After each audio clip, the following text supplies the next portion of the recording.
participant à cette élection, moi j'ai respecté la loi.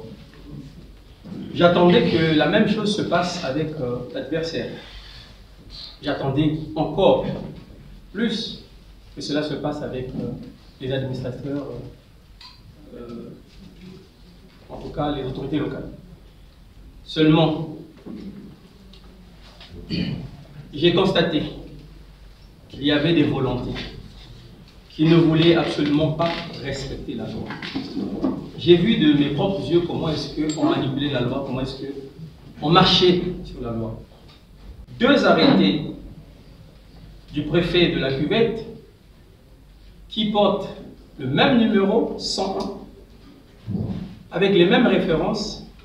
Le premier qui date du 29 juin 2022 qui fixe les nombres de bureaux de vote à 26 à Moussakasson, et le deuxième signé par le même préfet le 6 juillet qui porte les mêmes références. Cette fois-ci, c'est l'augmentation de 4 bureaux de vote. Dans quelle administration on prend 2 arrêtés avec le même numéro? Et quand j'ai vu ça, vous savez, je dis toujours, même pour tricher, il faut être intelligent.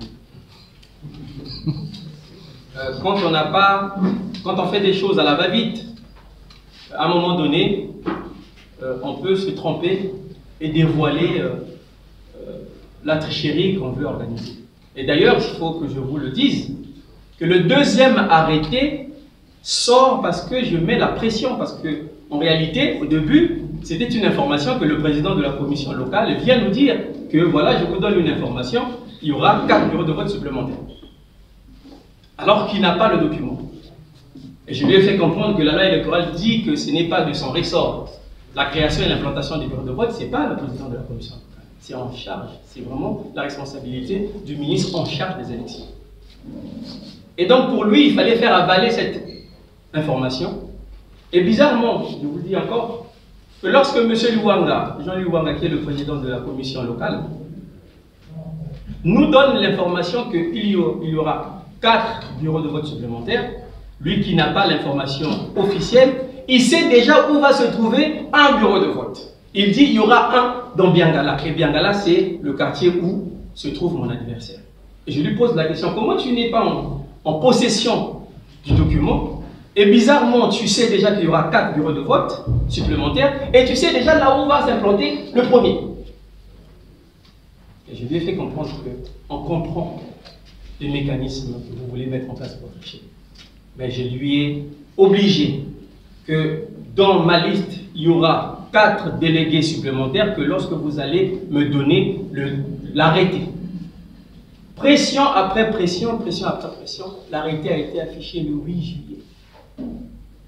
Et comme je vous ai dit, cet arrêté présente des anomalies administratives.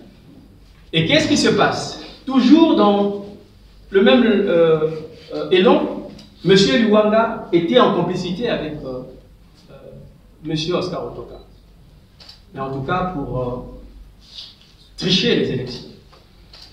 Jusqu'à ce que M. Luwanga lui-même, le président de la commission locale, va faire sortir un délégué dans le bureau de vote sans pour autant nous signaler. Il le fait garder à la marine. Heureusement, j'ai eu l'intelligence d'aller et de discuter avec le responsable de la marine et d'appeler M. Luwanga. Je vais vous dire une chose. M. Luwanga, quand je l'appelle, il me dit, j'ai un problème avec mon véhicule. Et le colonel de la marine qui dit, ok, on t'envoie le véhicule de la marine. On va le chercher, M. Luwanga ne monte même pas dans le véhicule. Il fait monter ses collaborateurs, lui il marche. Et donc, le véhicule était obligé de rouler au pas de M. Luwanga. Il marchait. Et de loin, j'ai dit au colonel, j'ai dit, voilà ce qui explique ce qu'il a fait. Il prend le temps pour permettre à ce que, dans ce bureau de vote-là, qu'on triche. Sinon, pourquoi on envoie un véhicule et tu viens à pied? Et tu fais monter tes collaborateurs? Donc, il y a plein de choses. Et, à la fin, quand je me suis rendu compte qu'on menaçait, les présidents de bureau de vote menaçaient mes délégués pour leur dire, si vous ne coopérez pas, si vous n'acceptez pas les 50 000 et 70 000 qu'on vous propose, on ne va pas vous donner les procès-verbaux. Heureusement pour moi, ces personnes ont été préparées. Je leur ai dit, vous ne prenez absolument rien, même pas un franc, même si on vous propose 1 million, vous ne prenez pas. Et lorsque j'ai eu cette information, j'appelle une fois, deux fois, trois fois, pas de solution. Je monte moi-même pour voir M. Luanga. Et la réponse du président de la commission locale, il me dit, je n'ai pas leur numéro. Je dis, soit, mais déplacez-vous pour aller. Non, j'ai un travail qui est important ici, je ne peux pas me déplacer. Là, il est 17h. Quel est ce responsable qui organise des élections et qui ne peut pas être en possession des numéros des présidents de bureau de vote? De surcroît, qui ne peut pas se déplacer parce que le travail qu'il était en train de faire était plus important. C'est comme ça que finalement, je me suis dit qu'il y a la volonté de me bloquer. Mais je suis un homme politique. Il faut que je débloque la situation. La seule manière pour moi de débloquer la situation, c'était de contraindre M. Luanga à me fournir des procès-verbaux. Donc, lorsque je me suis rendu compte qu'ils n'ont pas donné, finalement, ils n'ont pas affiché les résultats comme le dit la loi, je suis venu saisir une pile des procès-verbaux qui étaient devant la table de M. Luanga. Je suis sorti avec pour dire à M. Luanga, finalement, tant qu'il n'y aura pas les procès-verbaux de Mafula, tu ne seras pas en capacité de compiler tes résultats. J'emmène à mon retour pour discuter avec lui. C'est comme ça que, puisque mon sac est dans le noir, problème d'électrification de nos villes, il est 19h, la police dans le noir, habillée en noir, on ne les voit pas, ils ont commencé à taper. Moi, vous avez vu des images, j'ai été, alors, bastonné. C'est regrettable. C'est regrettable pour notre pays. Et finalement, mes jeunes ont été tabassés. Le directeur de campagne, pareil. Et lui, on l'a pris même en premier. Ils sont partis avec. Et moi, je me retrouve à la maison.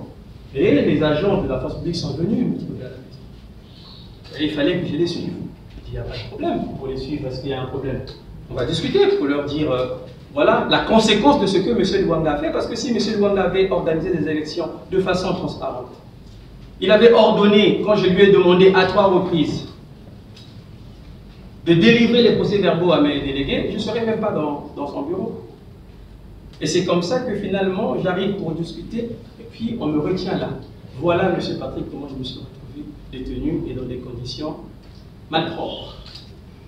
Et même quand je demande à avoir un médecin pour me faire consulter, non, il n'y a pas de médecin. Donc, c'est comme ça que je me suis retrouvé là-bas. Mais j'aime mon pays.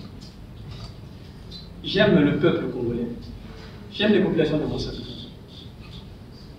Je ne voulais pas parce que ce soir même de mon arrestation, normalement, il devait y avoir la présence des populations de Moussaka devant la gendarmerie. J'ai empêché ça. Le lendemain matin, j'ai empêché ça.